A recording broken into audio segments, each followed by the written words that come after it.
मम प्रिय छात्र छात्रा, पिछली कक्षा में हम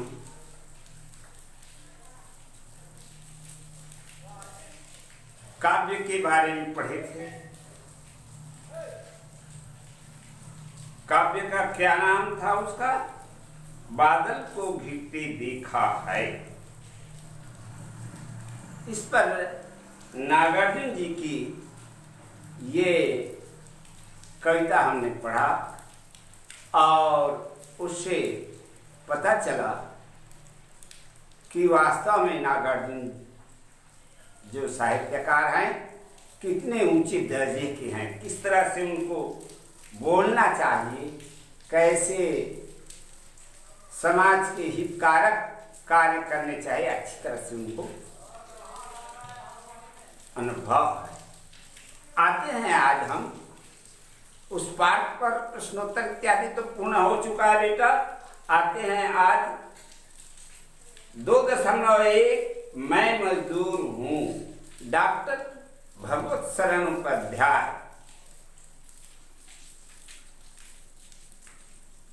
भगवत शरण उपाध्याय ये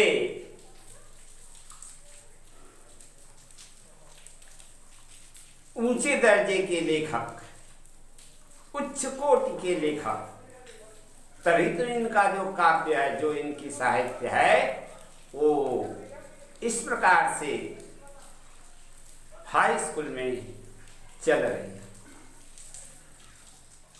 हाई स्कूल स्तर तक ये पूछे जा रहे हैं। आइएगा, ये जो है पाठ सामाजिक मुद्दे पर है बेटा। याद रखना कि समाज में मजदूर की कैसी स्थिति है, समाज उसको किस दृष्टिकोण से देखता है मजदूर को, और कैसे देखना चाहिए, उसका खान पान कैसा है, उसका वेशभूषा कैसा है, ये इस पाठ के माध्यम से साहित्यकार ने अवगत कराया है कि वास्तव में मजदूर की स्तर कैसे हैं और कैसे होना चाहिए।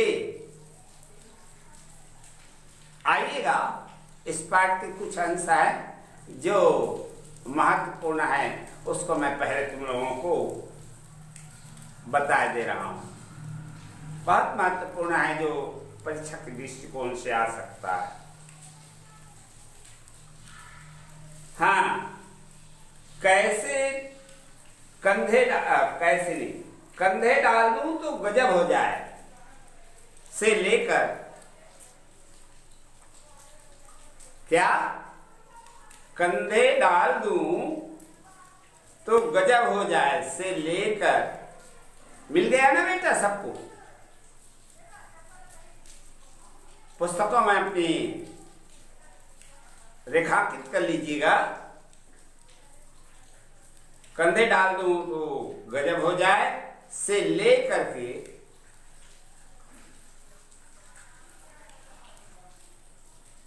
रोआ रोआ फड़कता रहता है तक। समझ गए? यहां तक के बेटा अंश महत्वपूर्ण है। इस अंश को मैं पढ़ के तुम लोगों को बताता हूं। क्या? कंधे डाल दूं तो गजब हो जाए, दुनिया लड़खड़ा करके गिर पड़े, जमाने का दौर बंद हो जाए, पर मैं कंधे नहीं डालता, न डालूंगा। मैंने निरंतर निर्माण किया है, विध्वंस न करूंगा। यदि करना हुआ तो पुनर्निर्माण करूंगा। इसके लिए मुझे थकान महसूस नहीं होती।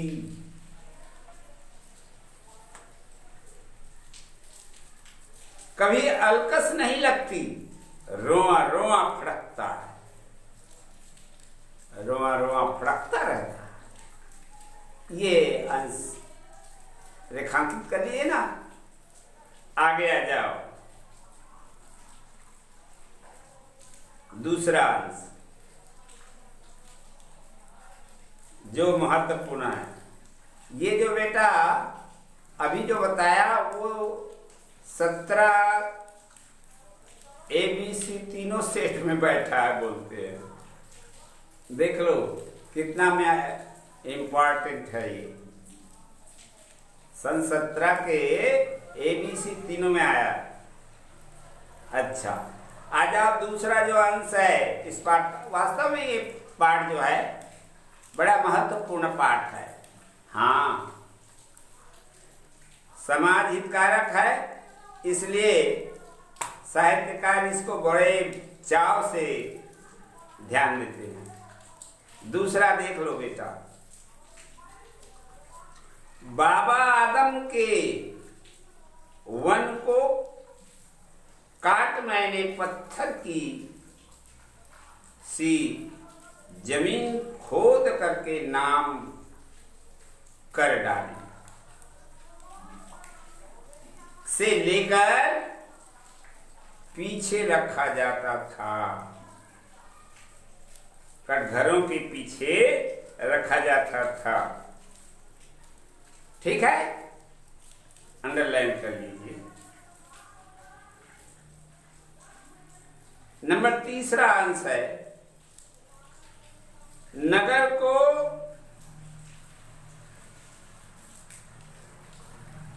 ढो सकने वाले जहाजों से लेकर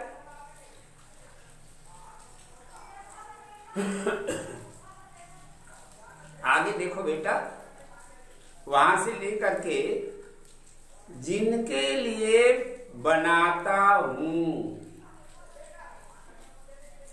वे तक।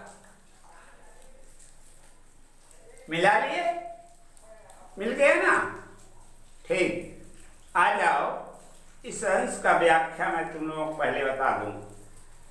कंधे डाल दूं तो गजब हो जाए, दुनिया लड़खड़ा करके गिर पड़े, जमाने का दौर बंद हो जाए, पर मैं कंधे नहीं डालता, न डालूंगा, न मैं निरंतर निर्माण किया करूंगा।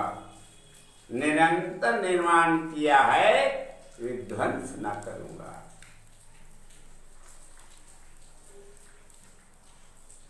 गद्यांश की ये पंक्तियां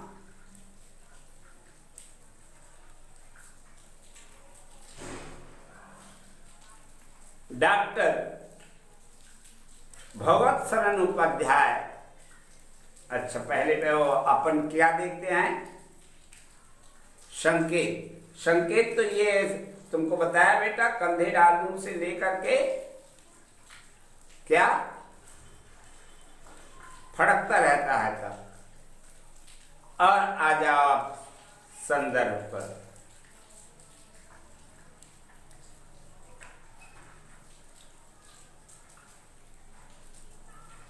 यह गद्यांश हमारे पाठ्य पुस्तक के मैं मजदूर हूं नामक पाठ से लिया गया है और इसके लेखक हैं डॉक्टर भगवत शरण उपाध्याय। ये रहा बेटा संदर्भ। प्रसंग को देखो। प्रसंग में उपाध्याय जी कहते हैं, क्या कहते हैं प्रसंग में? उपरोक्त गद्यांश में श्रम और श्रमिक के महत्व को अच्छी तरह से समझाया। कितने कर्तव्य परायण होते हैं ये, इसका सुंदर चित्रांकन किए। आ जाओ इसके व्याख्या पर। मजदूर कहते हैं, मजदूर कहता है कि यदि मैं कंधे डालूं, यदि मैं मेहनत करना बंद कर दूं तो संसार का विकास कार्य रुक जाएगा। बताओ, इतना बड़ा भवन क्या हमने बनाया है? मजदूर ने बनाया है। छोटे से छोटे और बड़े से बड़े काम को भी मजदूर के द्वारा ही कराया जाता है ना। संसार को उसके चमक दमक रूप देने की पूरी यदि भार है तो मजदूरों को ऐसा रूप देने वाला मजदूर कभी उसका विनाश नहीं करता, सिर्फ निर्माण करता है।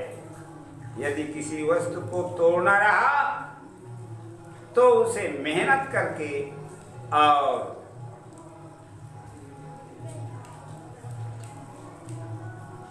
मेहनत करके उसको बना दूंगा फिर अच्छे से। ऐसा मजदूर मुझे काम करने में थकान और आलस से नहीं होता।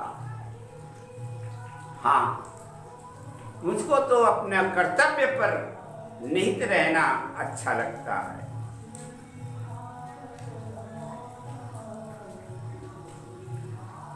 ये रहा बेटा इसका व्याख्या। आ जाओ विशेष पर, बहुत महत्वपूर्ण है, याद रखना। प्रत्येक गद्यांश को जब व्याख्या करते हो अंत में विशेष जरूर लिखना है, इंपॉर्टेंट है ये। मजदूरों की श्रम साधना का चित्रांकन किया है साहित्यकार ने। भाषा इसकी प्रभावपूर्ण है,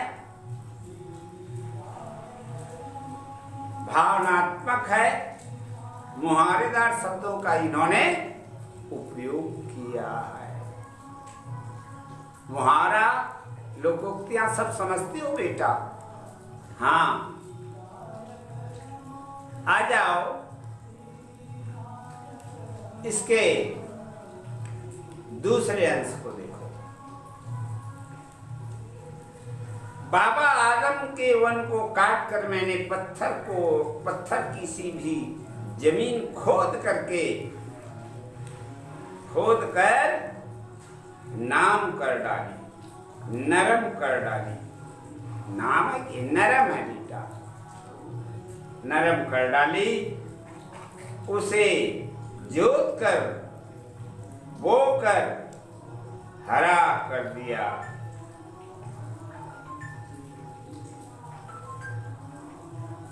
इस प्रकार से ये अंश आगे पाठ में पढ़ाऊंगा। अभी जितना मैंने पढ़ाया उसको अच्छी तरह से पुनरावृत्ति करो, परीक्षा की तैयारी करो। ठीक।